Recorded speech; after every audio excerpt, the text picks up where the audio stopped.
Video নিয়ে এসেছি। দেখো আজকে আরেকটা নতুন সকাল, আজকে একটা স্পেশাল ডে আমার জন্যে।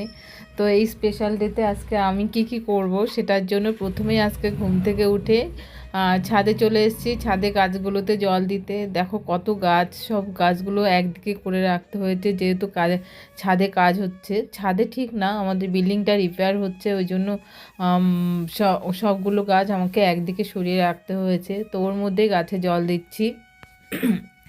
আর এদিকে ববিও এসছে, ববিও এসে তার মধ্যে গাছে আজকে অনেকগুলো লক্ষ্মী জবা ফুটেছে। তো ববি লক্ষ্মী জবা তুলছে, আর ওইদিকে চায়না যেগুলো জবা আছে সেখানেও কটা ফুটেছে। ববির ফুল তুলতে ভীষণ ভালো লাগে, ওই জন্য ববিও আসে মাঝে মধ্যে ফুল তুলতে। তা আজকে আমাদের স্পেশাল দিন আছে, সেই দিনে আমরা কোথায় কোথায় যাচ্ছি সব কিছু থাকবে এই ভিডিওতে। আর কি স্পেশাল ডে আজকে আমাদের জীবনে সেটাও আমি তোমাদের সাথে শেয়ার করব, পুরো সব কিছুই ভিডিওতে থাকবে। কিন্তু ভিডিওটা অনেকটা বড় হয়ে যাবে বলে আমি দুটো ভাগে ভাগ করেছি। আজকে কিছুটা থাকবে আর্ধেক, মানে হাফ আজকে দেব আর কালকে আবার হাফ দেব।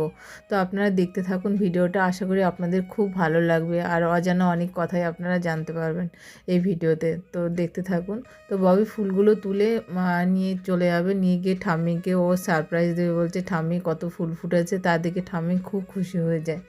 তো আমরা ঘরে গিয়ে তাড়াতাড়ি করে ভাবলাম আমি প্রত্যেকবার সকালবেলায় যাই, তো এইবারে একটু দেরি হয়ে গেছে, আরও অন্য জায়গায় প্রোগ্রাম আছে বলে, ওই জন্য রেডি হয়ে নিয়েছি। দুপুরবেলা 2টোর সময় বেরিয়েছি। রেডি হয়ে এবার আমরা এই অটোতে উঠছি। অটো করে আমরা স্টেশনে যাব। তো ভালোই ঠান্ডা, এমনি ঠান্ডা ছিল না, হাওয়াতেই ঠান্ডা লাগছিল, তাই আমি আর সেরকম কিছু ঠান্ডার পরিনি। তো ব্যাগে নিয়ে নিয়েছি, পরে পরবো সেটা। ববির বাবার হাত ধরে যাচ্ছে, তো ও টিকিট কেটে নিচ্ছে দুটো। তো আমরা কোথায় যাচ্ছি সেটা দেখাচ্ছি এক্ষুনি। বিধাননগর স্টেশনে আসলাম, এখান থেকে ট্রেন ধরে আমরা যাব শ্যামনগরে। তো ববি তো ট্রেন করে ববির জন্যই ট্রেনে যাওয়া, নাহলে ওর বাবার ইচ্ছে ছিল অন্য কিছু, নিজেই ড্রাইভ করবে চেয়েছিল। কিন্তু আমরা ভয় পেয়েছি যদি ওখানে আজকে বিয়ের ডেট আছে কিনা জানি না। বিয়ের ডেট নর্মালি থাকে 2 তারিখে, মানে মাঘ মাসের 2 তারিখ আর ইংরেজি জানুয়ারি মাসের 16 তারিখ। তো এই তারিখে বিয়ের ডেট থাকে, তো সেখানে গাড়ি রাখার খুবই প্রবলেম হবে। আমরা যাচ্ছি আজকে শ্যামনগরে কালীবাড়িতে, যেখানে আমাদের আজ থেকে 12 বছর আগে আমরা বিয়ে করেছিলাম। তো এই না যে আমরা সবাই শুনে ভাবে মন্দিরে বিয়ে করেছি মানে আমরা কি পালিয়ে বিয়ে করেছি নাকি, কিন্তু সেরকম কোনো কিছুই না, আমরা পালিয়ে বিয়ে করিনি। আমরা দু তরফ থেকে একটা সেটেলমেন্টে এসেছিলাম, যে আমার বাড়িটা অনেকটা দূরে ছিল, সেখানে ওদের একটু প্রবলেম ছিল, বা আমারও কিছু প্রবলেম ছিল, ওই জন্য ওখানে আর করিনি। তো আমরা সবাই দু তরফ থেকে একটা ঠিক করেছি যে মন্দিরে বিয়ে করব। তো মন্দিরে বিয়ে করলেও সেখানে অনেক লোক এসছে, ওদের থেকেও অনেক লোক এসেছিলো, আমাদের থেকেও অনেক লোক এসেছিলো, সবাই মিলে এখানে আমাদের বিয়েটা হয়েছিল খুব সুন্দর করে। এখানে ভিডিও ক্যামেরা হয়েছিল, মানে ছবি তোলা হয়েছিল, অনেক কিছুই হয়েছিল, সবাইকে খাওয়ানো হয়েছিল। তারপরে আমরা ওদের বাড়িতে, আমাকে সেদিন রাতে ওদের বাড়িতে নিয়ে গেছিলো বৃহস্পতিবার দিন। তো আমরা দেখুন এই যাচ্ছি, নেমে গেছি শ্যামনগরের কালীবাড়ির সামনে দিয়ে যাচ্ছে গলিতে। এখানে পুরো পৌষ মাসটা এখানে মেলা হয়, খুব সুন্দর মেলা হয়। আমরা তখন আসি না, পৌষ মাসটা চলে যাওয়ার পরেই মাঘ মাসের 2 তারিখে আসি। প্রত্যেকবারই আসার চেষ্টা করি, যদি কখনো না থাকে তখন পরে আসি। তো আগের বারটা আমার একদমই আসা হয়নি, মনটা খারাপ লাগছিলো, এবারে চলে এসেছি। দেখুন এখনও মেলার সব দোকানগুলো এখনও আছে, এখনও যায়নি। আজকে 2 তারিখ হয়ে গেছে, তবুও সব দোকানগুলো এখনও আছে। আর হঠাৎ করে দোকানের সামনে আমরা যখন গেলাম, দেখুন যে মেলার এই শ্যামনগরের যে মন্দিরের সামনে যে সব কিছু যত দোকান আছে সব দোকানগুলো আজকেই বন্ধ।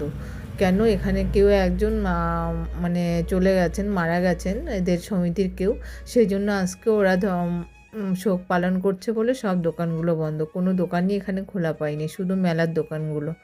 তো এবার পুজো দেবো, পুজোর জন্য যত ডালার দোকানগুলো থাকে কোনো দোকানই বন্ধ, মানে সব দোকানই বন্ধ, কোনো দোকান থেকেই ডালা নিতে পারবো না। মনটা এত খারাপ হয়ে গেল, যেখানে আসলাম আজকের দিনে এরকম হলো। মা কি চায় না আমি পুজো দেব? তো পুজোটা কি করে দেব সেই চিন্তা করে মনটা খুবই খারাপ হয়েছে, মনে হচ্ছে আর পুজো দিতেই পারবো না।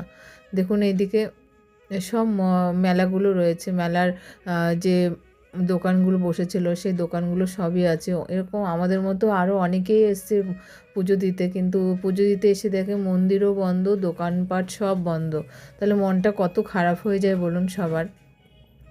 তো এইদিকে শিবলিঙ্গগুলো আমরা দেখে নিচ্ছি, তো শিবলিঙ্গগুলো দেখে ববি একটু প্রণাম করছে, ওগুলোকে আমরাও প্রণাম করছি মনে মনে।